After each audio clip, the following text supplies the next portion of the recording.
Hello everyone, welcome to your daily card reading.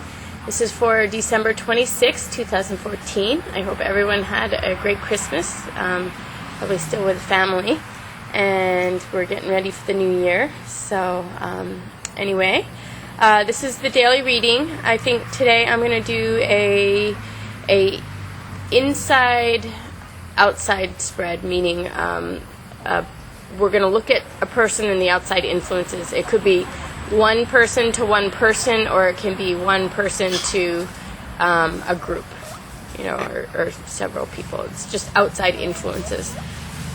And then I'll draw a tree magic card in the beginning to ground the reading, and then I'm going to draw one chicken card at the end as an overall message card.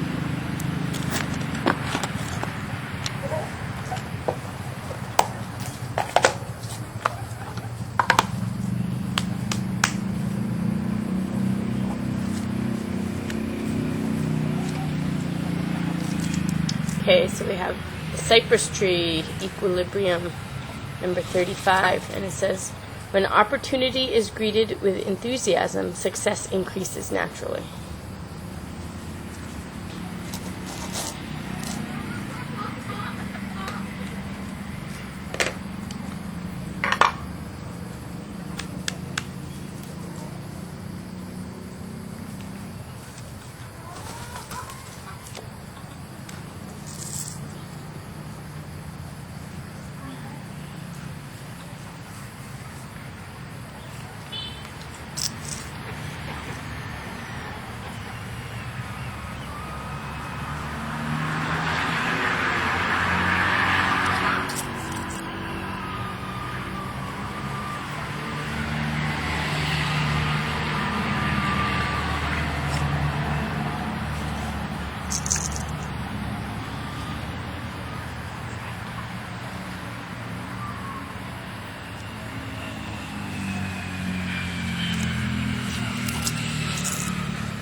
So I'm drawing this extra card here on this one because I was a little bit curious.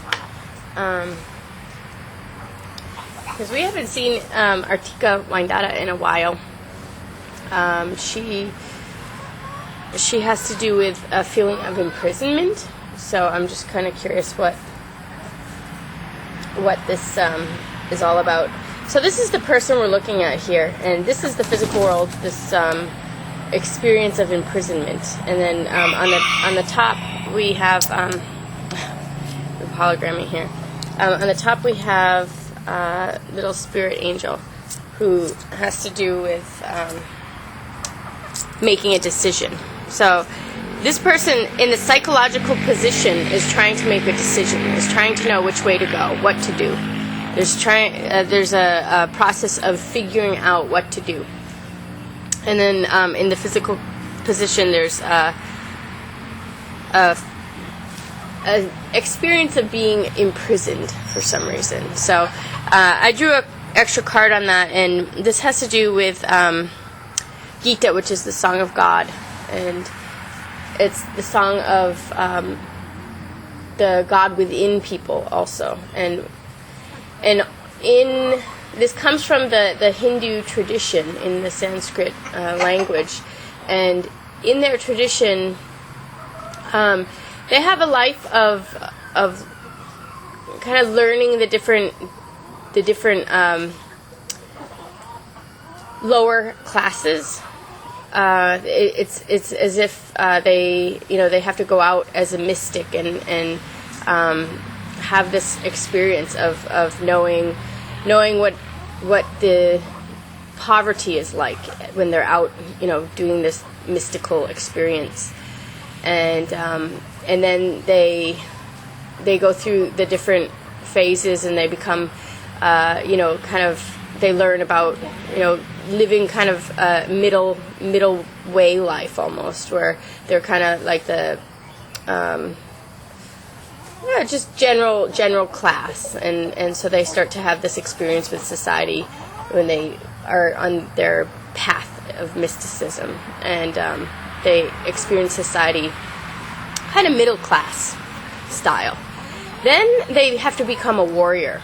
They have to learn how to be a warrior and how to fight when needed, and restrain themselves when needed, and that perfect balance of really knowing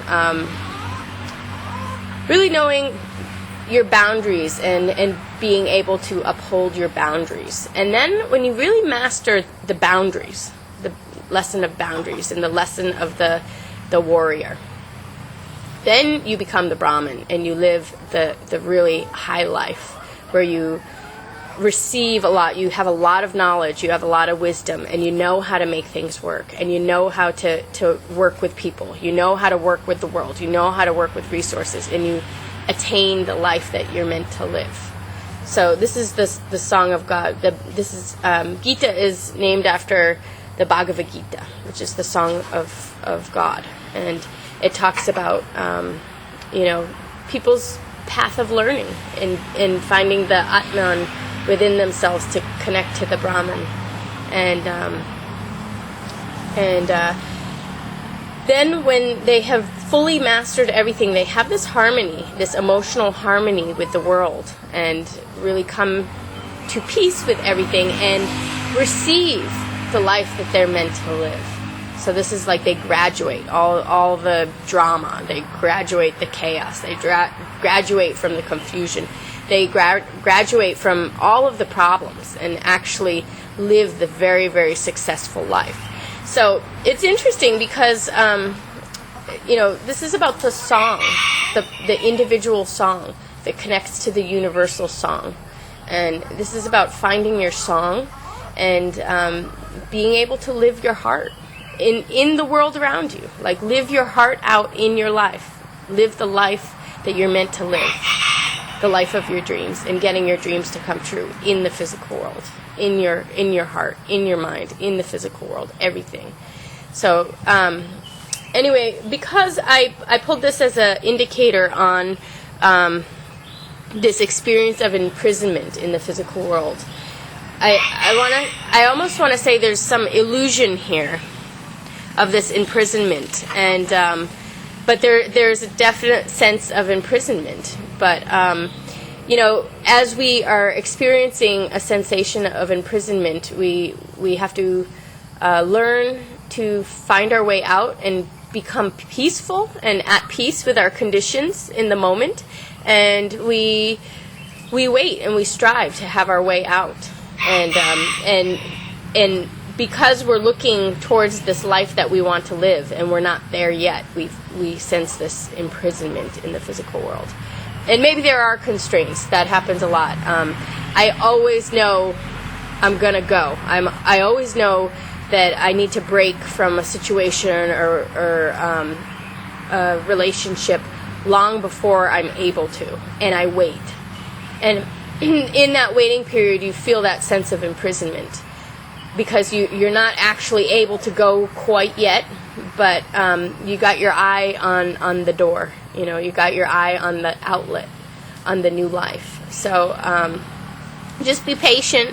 There's a lot of patience going on here, and kind of grounding, I would say. Grounding keeps coming up in the past few days, and just really having that faith, because never in my life have I stayed in prison for too long. That moment always passes. It's just a step.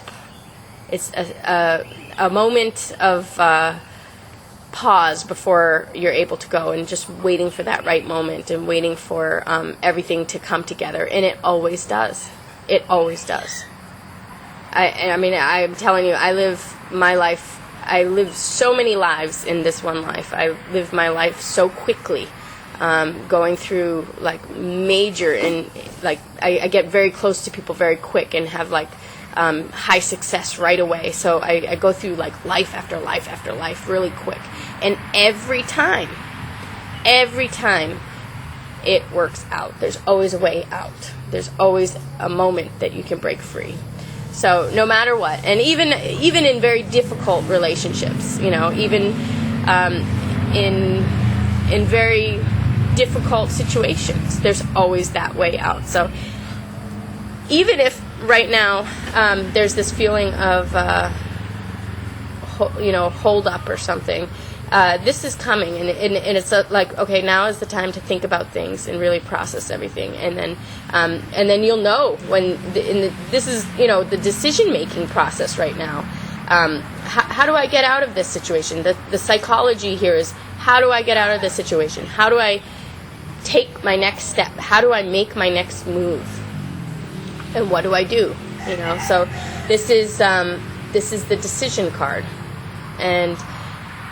but there's this life is awaiting, So anyway, this is the one person that we're looking at, and then the outside influences on the top, the psychology coming in.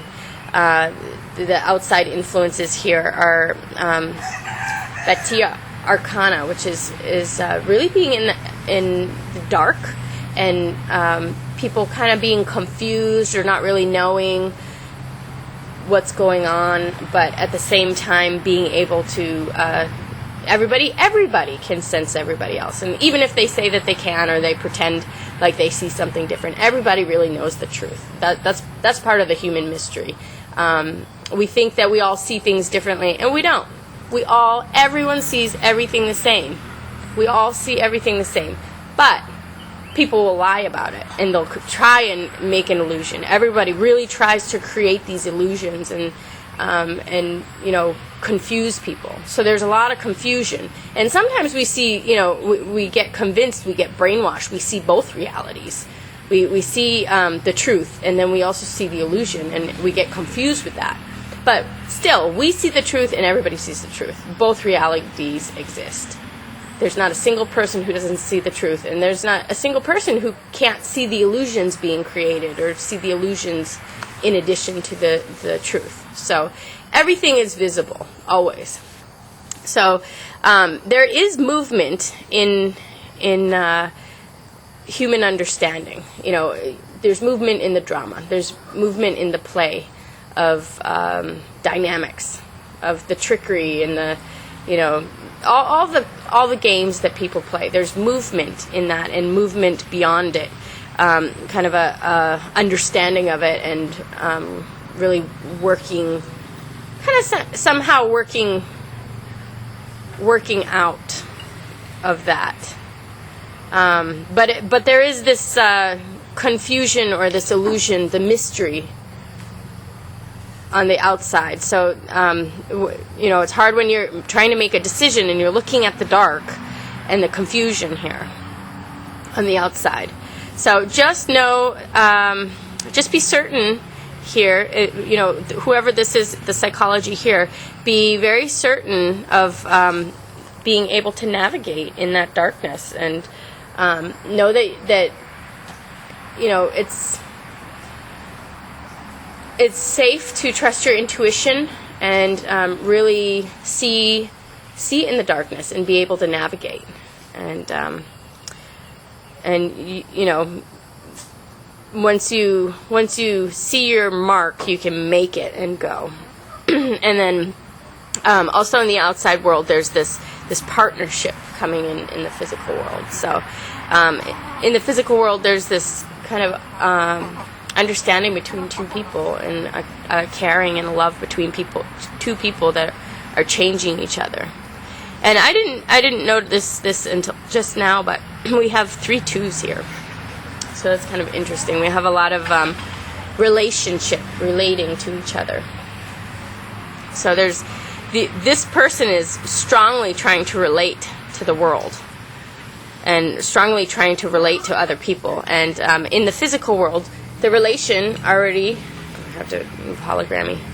The relationship has already been formed here.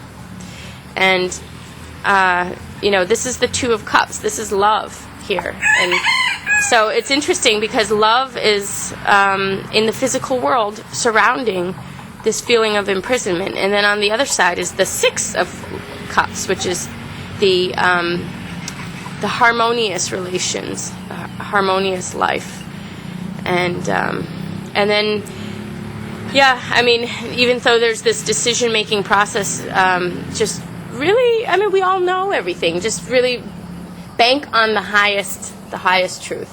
That's what I always do. You know, it's like, if you have to guess, and both realities appear to be, you know, coexisting, and you're not really sure which one, and you're a little bit afraid to go either way, take the higher road.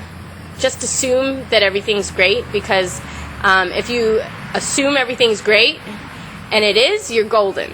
And if it's not, it's okay. It's way better than assuming that things are not okay, and then acting on things not being okay, and finding out that they are okay.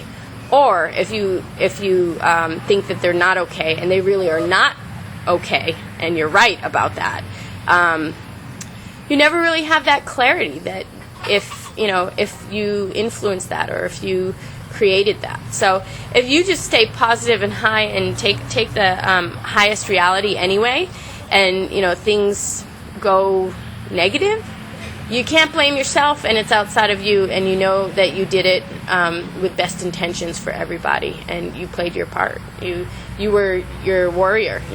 A lot of times I feel that that's almost a service that we need to do for one another. Just assume in the positive reality, and whether people are ready to admit it or acknowledge it, that reality is also there. So put your energy into that reality, and you can't go wrong. Even if that's the one that doesn't manifest, it doesn't matter. You can't go wrong. You'll be okay. You aim for the high road, and you'll never have a regret, because you've played your part. So now we do have this change coming in here. This is the 5 of Earth, this earthly change, and this is Pleiadia, and Pleiadia is named after the Pleiades, where the highest of alien races, the most advanced in intelligence and heart, are supposed to exist. And there's many, many myths about the Pleiades, but it all really comes down to that they're almost too sensitive for this world, and they can't really fit in quite well with this world. Everybody, I always see these quotes. It's about, like all the great people who are considered crazy or challenged by everybody. Those are the people who succeed and change the world, and those are the people who are the born leaders. And there's no born leader that doesn't get the opposition hardcore, and not just that they get the opposition, but everybody, like the whole world, treats them like they're crazy, or makes fun of them or whatever. And this is the experience of the Pleiadians. So anyway, it's about that high spiritual being, that sentient being that really is always challenged. But even though everybody's trying to take them out of power, or not have the faith in them, or challenge them, or make things difficult for them, it doesn't matter. They always have the inner resources to move on. Maybe they were rejected 100 times, but it doesn't change the fact that they have that potential in them, and it's just waiting to be received in that. And then 101 times, and the 101st time they're received, and all of a sudden everything can unfold from there. So this has to do with a break in the pattern where humanity is able to rise up and actually go to a higher level, because when people like this are able to succeed and become manifest in the physical world, everybody gets a benefit from that. The whole world changes, and there's new patterns set in place, and a new existence to be had by planet Earth and all the other people that live here. So anyway, we have equilibrium, and it's number 35, which has to do with movement in relationships, which we have this relationship stuff here. All these 2s have to do with relationship, and the 3 has to do with movement, but it's in the second place. So that's why that's how I do that. But so we're in in terms of relationships, we have this movement going on, and we do have this movement. This person here is really just hardcore relating, trying to get the bearings, trying to figure it out. There's movement in the outside world. There's a way being made here, and there is love waiting right outside the door, like beautiful relationship, the Two of Cups. And this is in the physical world. And so this, the inner resources are there. People have their inner resources, and there is going to be a shift and a break and a change, because this high intelligence is going to be able to unfold somehow in the physical world. So, and then again, we have the physical world position, the 5, which is, this is the 5 in the first position, and 5 of diamonds, which is the 5 of earth, and that's also the physical. So we have two breaks in the physical reality. That's what 5 is. It's really kind of breakdown and rebuilding, that unstable number that restabilizes into the 6. So that's very interesting how these all are kind of, this numerology here is really fitting in with the reading. But it says, again, when opportunity is greeted with enthusiasm, success increases naturally. And there's the dove, which is peace. There's peacefulness here. And I want to say, when I said, when opportunity is greeted with enthusiasm, and remember I was saying about we have a decision to make, and it's confusing sometimes to look at both truth and illusion. Go for the truth. When opportunity is greeted with enthusiasm, you have this way out, you're looking for this way out, have your enthusiasm, you're safe, and success will increase naturally. And there's love right outside the door, and this feeling of imprisonment just is a pause before entering into this life of stability and harmonious relations. And again, we have Pleiadia here, that is a break and a change with our physical world. Something new coming to a higher level in our life. Kind of the whole bar is being raised in mind, in emotions, and in intelligence of the physical, in love. The love and intelligence of the physical reality is going to be increasing. There's a change in the pattern, so there's this new level of love and intelligence in the physical world. So anyway, I hope everyone got what they needed out of this today, and I will see you again tomorrow. Thanks a lot.